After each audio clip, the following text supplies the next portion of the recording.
We've done 3 separate sessions so far, and in 8 words we've transformed lives today, and I'll tell you how in a minute. But yesterday was about compelling frameworks.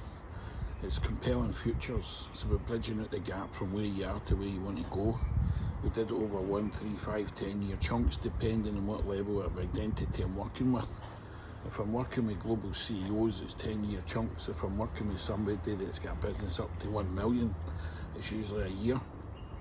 If somebody's up to 5 million plus, I can then go from 1 to 3 to 5, but with a real emphasis in year 1 to 3. But the point I'm making to you is that it's all mapped out. It's a bit like being a child again, where you become the artist of your own life. You don't want to keep it in your head. So you can either not have a plan, you can either have a plan and it's in your head and it's focusing on one thing, like your business or your job, or you can map it all out in this framework and you can use it as a drawing. You can draw pictures, you can write narrative, but what you're doing is you're breaking it into small chunks, whether you're doing it in month stages or whether you're doing it in quarters. But the fact is that every area of your life is mapped out to what you're going to achieve. It's called a life plan or a growth plan. So where's yours? But then yesterday we re-engineered it, because once we worked with entrepreneurs to then take it from the head to map it out and put it into the compelling future framework, I then showed them a life wheel. And I went like that and took the business and career out the life wheel and said, tell me who you are. And then I proceeded to do it with the other 7 areas until there was nothing there apart from an empty wheel.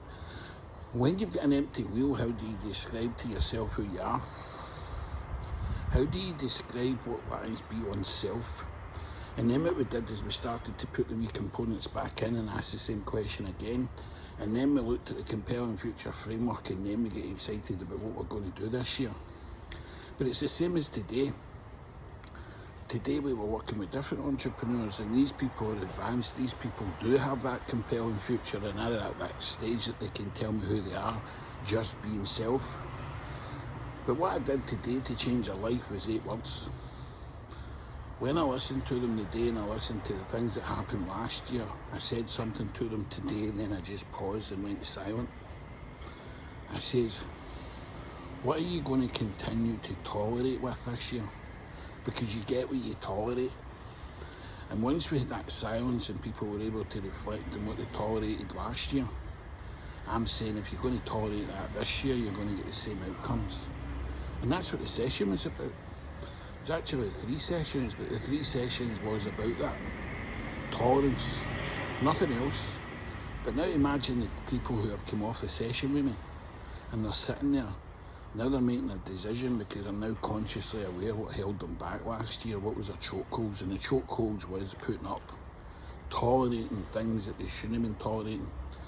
And they're not going to be tolerating them this year. So imagine if you've got your compelling future, broken it all down into small chunks. If you strip your life wheel right down to nothing, so you still know who you are, and then you come back and you know what you want, but now you become aware of what you're not going to tolerate anymore, it's going to stack up to be an exciting future ahead. It's all about the questions, it's all about the frameworks you use. But if you're turning up and just getting into your business and doing transaction and reactive work, you're not going to grow. Pathway Mastery helps you do that, because the Robbins Mastery help us do that.